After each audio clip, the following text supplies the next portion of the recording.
no.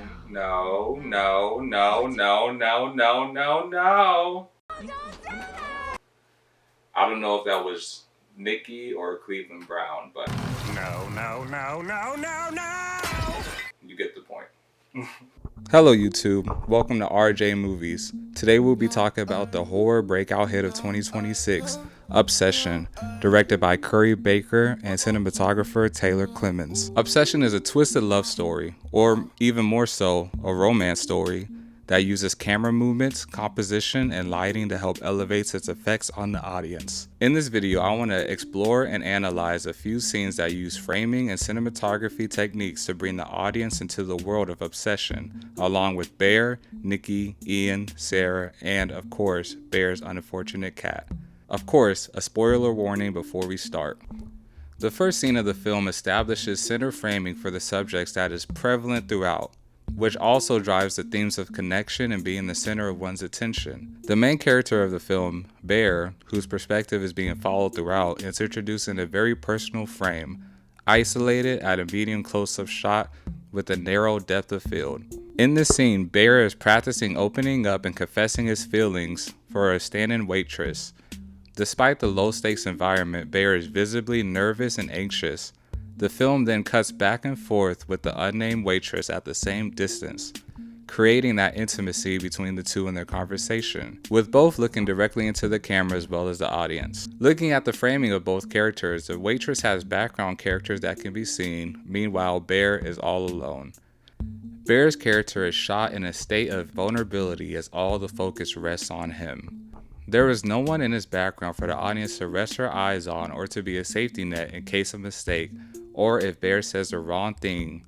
The intimate moment's intensity is lost once it's interrupted by Bear's friend Ian, cutting to a less intrusive medium shot for all three of the characters, indicating the pressure being relieved, especially for Bear. It's here Ian suggests that Bear teases Nikki by calling her Freaky Nikki, an unwanted nickname that she had in high school. I feel like this is a good time to bring up the unique aspect ratio that is presented throughout at 3:2. Director of Obsession Curry Barker said himself in an interview with NovaStream, 3:2 is basically the aspect ratio you get if you pull out your phone and take a picture.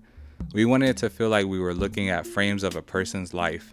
And when you add that stillness with the center composition at 3:2, you get that feeling of looking to a picture frame.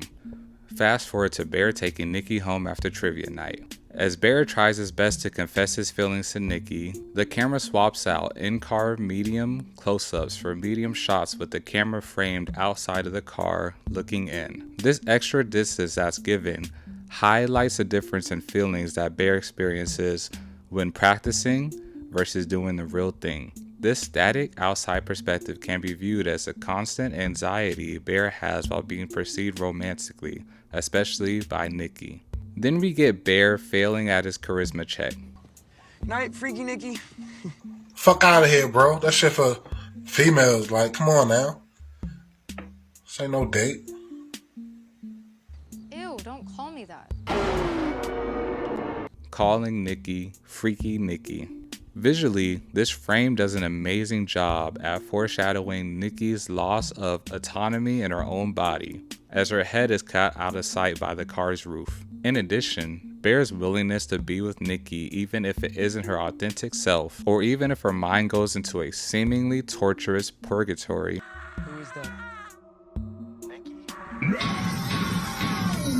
Which is a great commentary that the film has on consent. Back to the car, Nikki questions and pressures Bear by asking, Do you like me? The camera switches from constant static cuts to a zoom pushing on Bear as he decides his response, and stops as soon as he denies his feelings.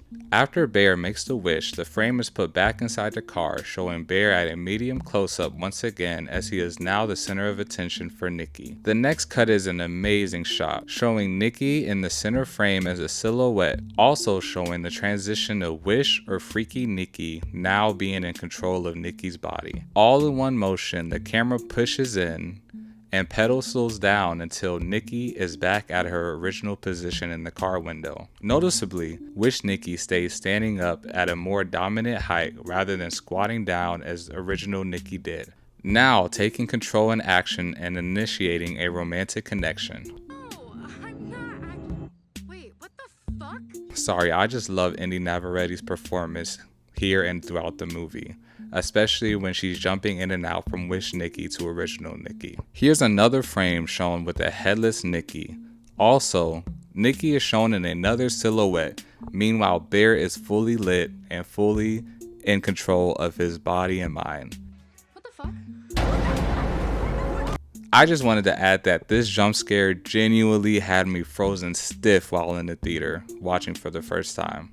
What a great unexpected execution to fully transition this film into horror. Also, Nikki's face can't be seen until it is lit up as the original Nikki regains consciousness. And here goes two more great silhouette shots with Nikki. Jumping forward to Wish Nikki and Bear getting together as a couple. Yeah, I do.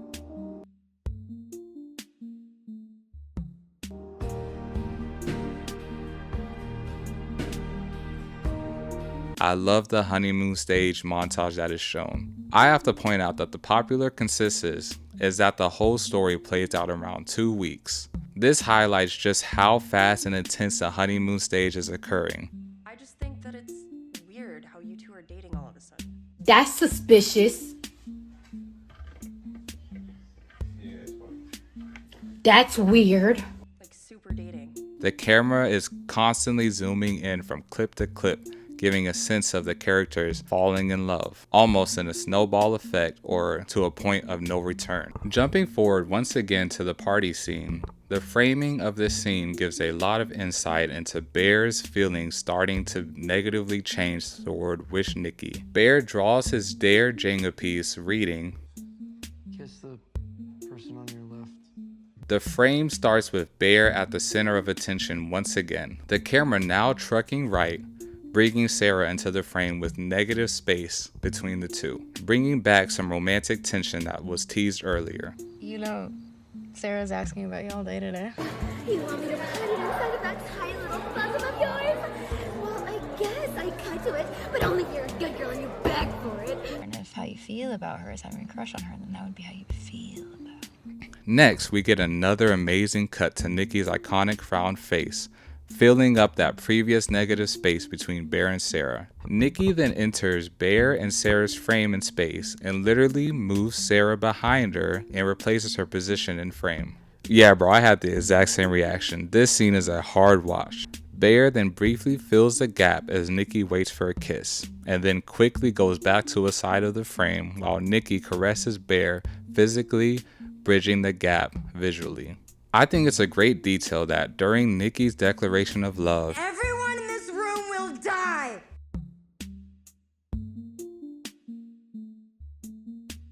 Strength of connection I have felt with my bear. she stands up and looks directly at Ian. This is great foreshadowing for the later reveal that Nikki and Ian were previously hooking up. Bear, Ian and Nikki have been hooking up. He thinks that she's dating you to get back at him. In a Q&A with writer and director Curry Barker, he discusses a deleted scene where Nikki is crying at work during the day that Bear gets off at the beginning. This is actually due to Ian ending their situationship together. This also gives weight to Ian's concerns that Nikki got with Bear in response to that in order to get back at him in spite. Back to the party scene, original Nikki regains her consciousness and, in a heartbreaking attempt, tries to end her suffering as a passenger in her own body. The camera zooms in, similarly to the honeymoon stage montage, except now is representing the snowball effect of how stuck and deep Bear is in the repercussions of his wish. Finally, as Bear decides to take his recently deceased grandmother's pills, the camera does the exact same motion as Bear and Nikki's first night together.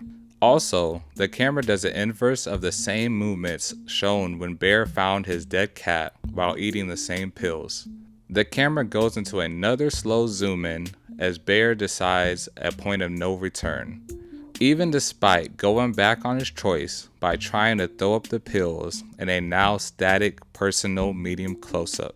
Once Nikki makes her wish for Bear to be as obsessed with her as she is with him, the camera does a quick zoom out as Wish Bear takes over his body. As Wish Bear and Wish Nikki meet in the living room, another set of slow zooms occurs with both at center frame and medium shots. I love this next shot as the two finally equally embrace each other, with the camera pedestaling down, seemingly pulling Bear then Nikki down along with it, ending zooming in on the One Wish Willow. Wish Nikki is left distraught as Bear lies lifeless in her arms. Then, as Bear passes away, original Nikki regains consciousness. Hilariously, but rightfully so, pushes Bear off of her like trash, leaving Bear deceased on a rug, same as his poor cat. And that wraps up the movie Inception. Inception? If you made it this far into the video, I want to thank you for coming on this visual journey with me. Please like, subscribe, and comment what other films you'd like to see analyzed. Jesus loves you, and have a great day. Peace! Stop, you're embarrassing yourself for real. See ya. Peace. Your friends are embarrassed, by the way. Yeah, Parker, that was fucking weird. Yo, what?